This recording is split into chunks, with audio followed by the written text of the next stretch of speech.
नमस्कार दोस्तों, ज्योतिष का सफर में नरेश गांधी का सादर प्रणाम।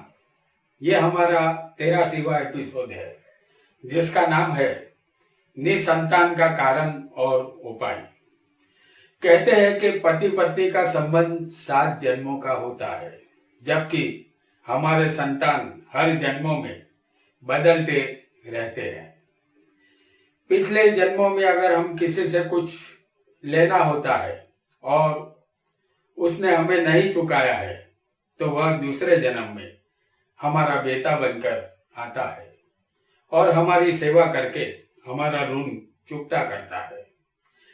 अगर हम किसी के ऋणी है तो हमारे यहाँ बेटी का जन्म होता है। उसके जन्म से लेकर मृत्यु पर्यंत सारा खर्च माता पिता को करना पड़ता है। यही समाज और संसार का नियम है। शादी करके सुखी होने की चाहत हर शादीशुदा जोड़े की होती है। जब शादी के बाद साल पर साल बीतने लगते हैं और संतान विषयक शुभ समाचार नहीं मिलता तो पति पत्नी और सास ससुर संतान की चिंता करना शुरू कर देते हैं।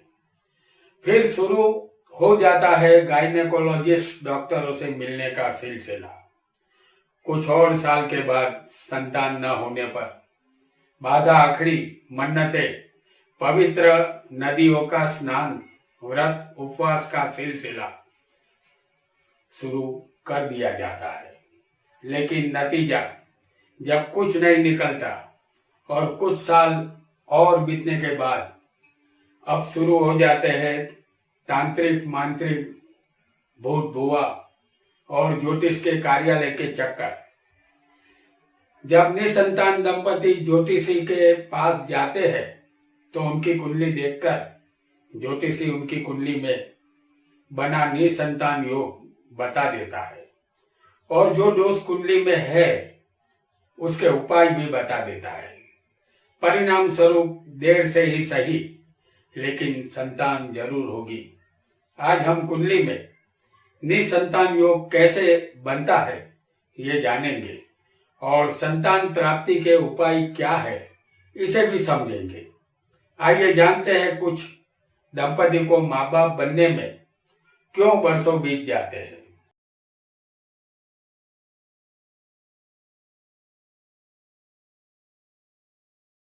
हमने आपके सामने सिंह लग्न की कुंडली बनाई है। यह सिंह लग्न है।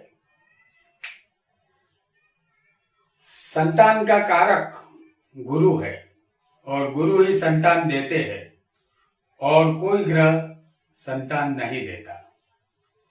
कुंडली में 5वां स्थान संतान का होता है और 5वें का मालिक नीच हो, शत्रु के स्थान में हो, अष्ट का हो या 6, 8, 12वें हो या 6, 8, 12वें के मालिक 5वें स्थान में नीच के, अष्ट के या शत्रु के स्थान में हो तो ऐसे जातक को कोई संतान नहीं होती। इस सिंह लग्न की कुंडली में 5म स्थान में धनु राशि आएगी, जैसे हम आपको बता रहे हैं।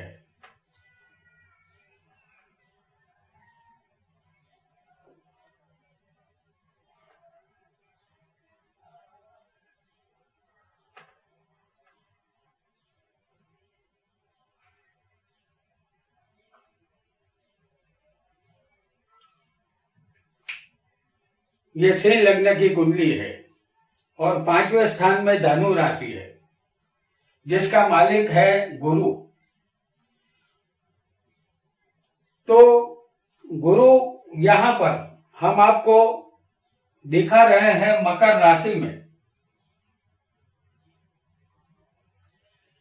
इस राशि में गुरु नीच का है और सूर्य के साथ होने पर यहां हम आपको सूर्य भी दिखा रहे हैं।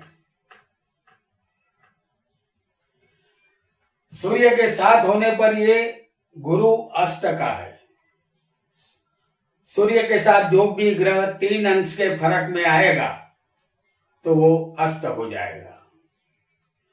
तो गुरु यहाँ 3 अंश में समझ लीजिए कि सूर्य 10 अंश का है और गुरु 12 अंश का है। 3 अंश के फर्क में ये दोनों ग्रह आ चुके हैं, तो ये गुरु अस्त हो गया है। 5वें का मालिक अगर शत्रु के स्थान में हो, जैसे हम आपको दिखा रहे हैं 5वें का मालिक गुरु है, उसका शत्रु कौन है? बुध है। समझ लीजिए कि कुंडली में किसी को गुरु यहां बैठा हो, इन 2 राशियों में, मिथुन और कन्या में, तो बुध गुरु के शत्रु होते हैं। और गुरु का यहां पर बैठना शत्रु के घर में बैठना है। जैसे 5वें का मालिक कोई भी हो सकता है किसी की कुंडली में, लेकिन अगर शत्रु के घर में होगा तब भी संतान में रुकावट आएगी। तो 5वें का मालिक के जैसे गुरु और बुध के स्थान में दूसरे या 11वें में होना चाहिए। 5वें का मालिक 6, 8, 12वें नहीं होना चाहिए। जैसे 6ठा स्थान ये है, 8वां ये है और 12वां ये है, तो गुरु यहां पर देखा जा सकता है कि गुरु 6ठे है, तो ये संतान प्राप्ति का योग नहीं है, क्योंकि गुरु इस स्थान में सूर्य से भी अस्त है, खारे में बैठे हैं और 3 अंश के फर्क में है, अष्ट भी है, तो ये ठीक बात नहीं है। अब दूसरा योग 6, 8, 12वें के मालिक संतान स्थान में नहीं होने चाहिए। जैसे हम आपको बता रहे हैं कि 6ठे का मालिक शनि है, 8वें का मालिक गुरु है और 12वें का मालिक चंद्र है। जैसे शनि, चंद्र और गुरु, ये 6, 8, 12वें के मालिक यहां बैठे हुए हैं, जो ठीक नहीं होता, क्योंकि 6, 8, 12वें के मालिक कोई भी हो, अगर बैठेंगे तो उस स्थान में कोई ना कोई खराबी करेंगे, ऐसा हमें मानना चाहिए। जैसे शनि, गुरु और चंद्र अगर संतान के स्थान में 6, 8, 12वें के मालिक होकर आएंगे तो संतान प्राप्ति में बाधा आएगी। अब जानते हैं जो ग्रह संतान बाधक हो उस ग्रह की पूजा उपासना वृक्ष और पशु के पूजन से दोष का परिहार हो जाता है। जैसे हम आपको बता रहे हैं कि किसी की कुंडली में 5वें का मालिक सूर्य हो और अच्छा ना हो, अस्त का हो, तो सूर्य तो अस्त नहीं हो सकते, लेकिन सूर्य को अगर दोषी पाते हैं किसी भी तरह, 6, 8, 12वें बैठा हो, बराबर है, और अपने शत्रु के घर में चला गया हो, तो ये सूर्य का दोष होगा। तो सूर्य जब संतान बाधक हो तो पूर्व जन्म में शंकर का द्रोह करने से या गरुड़ पक्षी का द्रोह करने से या अपने पितरों के श्राप के कारण संतान नहीं भी मिल पाती। ऐसे दंपति को हरिवंश पुराण का पारायण अपने ही घर में करना चाहिए, इससे संतान होने की संभावना बढ़ जाएगी। और अगर चंद्र संतान बाधक हो तो पूर्व जन्म में माता को दुख दिया हो और माता को कोप की वजह से या किसी सती पतिव्रता स्त्री को दुख देने की वजह से संतान का सुख नहीं मिलता। ऐसे दंपति को हर दिन माता का और सास के कर्मों में झुककर आशीर्वाद लेना चाहिए, संतान अवश्य होगी। अगर संतान बाधक मंगल बनता है तो पूर्व जन्म में अपने ग्राम देवता या कार्तिक स्वामी का दोष होता है, या अपने दुश्मन या अपनी ही जाति के लोगों का दोष होता है। अपने भाइयों से और अपनी ज्ञाति जनों से मधुर व्यवहार रखे, संतान का सुख जरूर मिलेगा।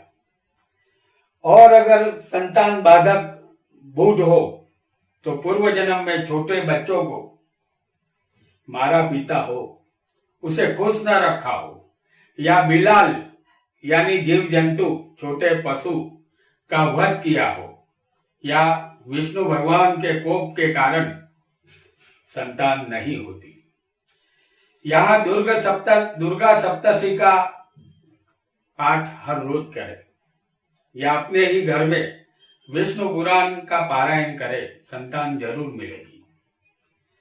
अगर संतान बाधक गुरु बनता है, जैसे हमने इस कुंडली में आपको बताया है, तो पूर्व जन्म में अपने आदि काल से चले आ रहे देवता, उनके प्रिय ब्राह्मण और गुरु का द्रोह करने से या फल वाले घटादार वृक्षों को काट देने से दोष लगता है।